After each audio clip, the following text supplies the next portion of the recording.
To order, brethren, to receive the most worshipful, the Grand Master.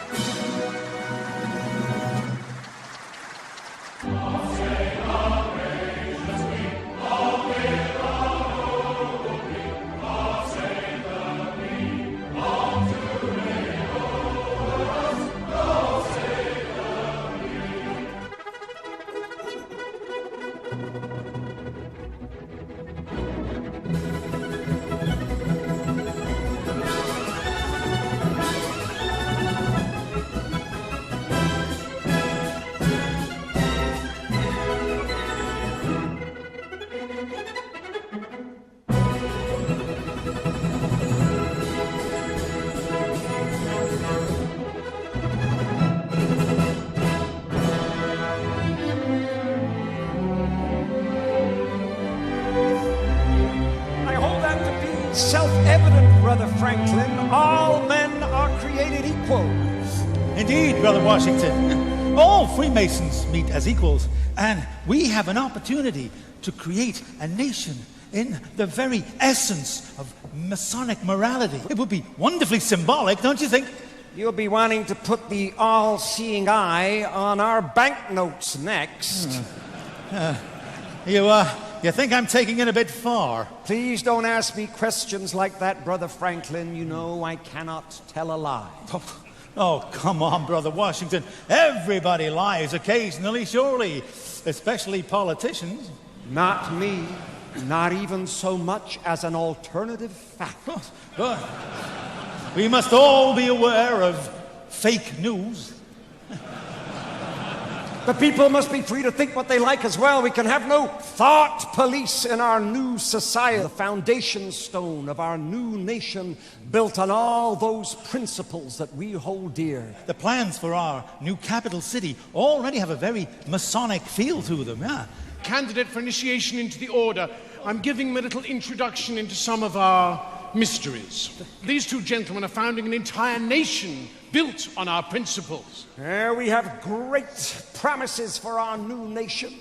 You know, I wonder if other presidents after me will also be Freemasons. Many will be.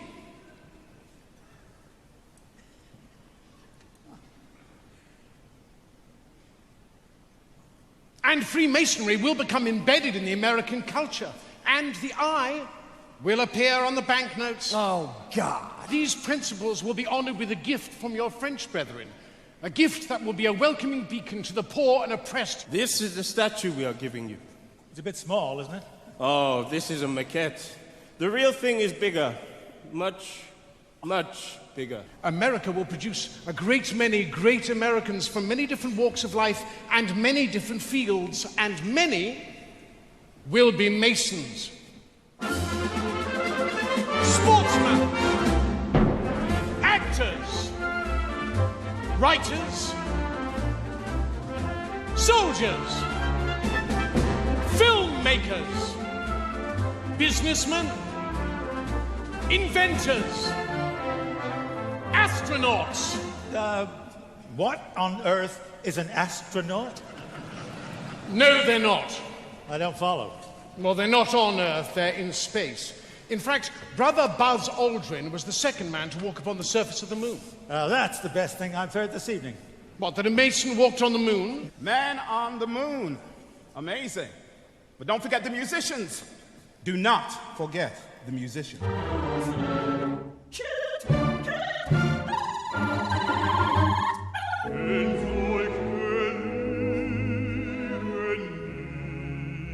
Authoritarian and totalitarian regimes continue to suppress Freemasonry, afraid of its strong heritage of liberty and equality.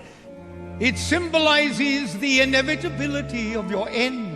The British Army had travelling lodges that moved with regiments. Freemasons have served their countries and communities with distinction. Freemasons met across the Union and Confederate divide to celebrate their common rituals. And today, Freemasonry remains an active part of military life in many countries.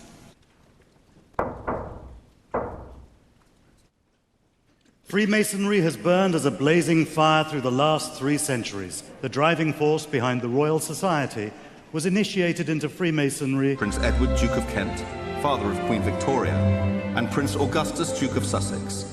The two princes brought their feuding Grand Lodges together and reconciled to be the United Grand Lodge of England. Kings George IV, William IV, Edward VII, Edward VIII, and George VI were all Freemasons, as were 18 dukes and princes, including the Duke of Edinburgh.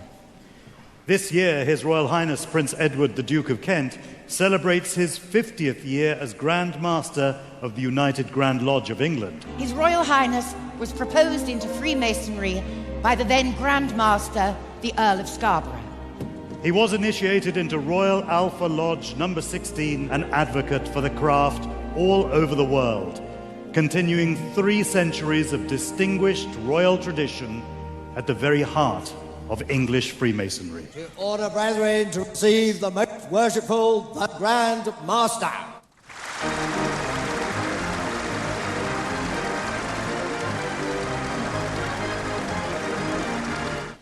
As permanent master of these 3 lodges, I now call on my deputy masters. Most worshipful Grand Master. Most worshipful Grand Master. Most worshipful Grand Master. Most worshipful Grand Master, I humbly ask you to complete the initiation of this worthy candidate for Freemasonry. Adorn our ceremonies and forever remind us of our incomparable heritage, the birth of organized Freemasonry, stressing the deep and sincere loyalty and affection felt by the brethren of the United Grand Lodge of England for their Grand Master.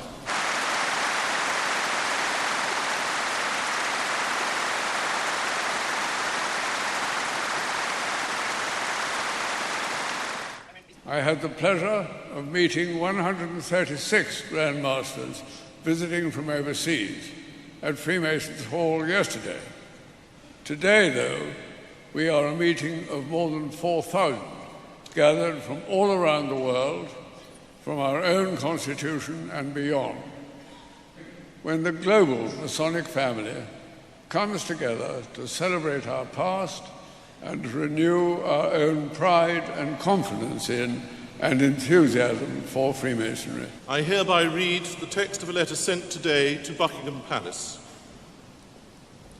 May it please your Majesty, we, the representatives of over 200,000 Freemasons under the United Grand Lodge of England, most respectfully express our continuing loyalty to your Majesty's throne and person in this, the 66th year of your long and distinguished reign, of His Royal Highness the Duke of Kent, as our much-loved and greatly respected Grand Master.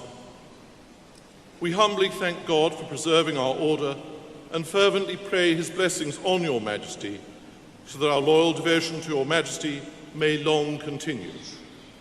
Given at the Royal Albert Hall this 31st day of October, Anno Domini 2017. Her Majesty has been pleased to reply in the following terms. The Queen has asked me to thank you for your kind letter of loyal greetings on behalf of the representatives of the Freemasons under the United Grand Lodge of England, which are being celebrated on the 31st of October at the Royal Albert Hall.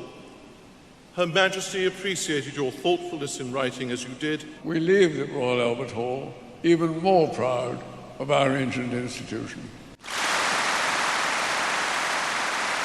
Worldwide, Freemasonry remains as important and relevant as ever.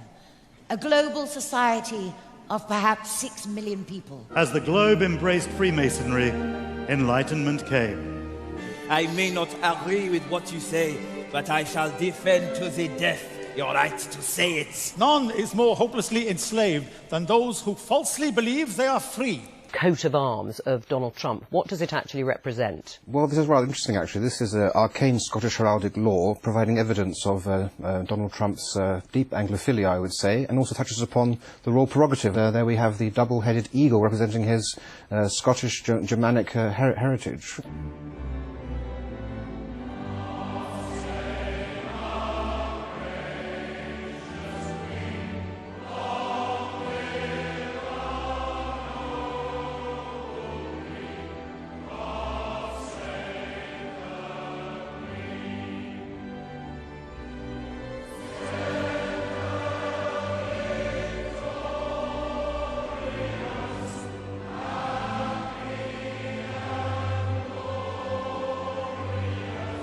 The Masonic Chip program uses modern police-approved techniques to create a child identification kit. And we take fingerprints. We also provide them with a swab for getting a DNA swab. And we also provide them with imprint where they can get an imprint of the child's teeth. So not only does it provide DNA as well as a swab, but it is also a source if you were using tracking dogs to provide a scent for the child. You may be surprised to see who we found using tricks to cover up their license plates. Apparently, they're law enforcement. You know, in Hollywood and in the industry and the stuff we do, there's a lot of like insider secrets to keeping your career going, and a lot of insider secrets to making things tick.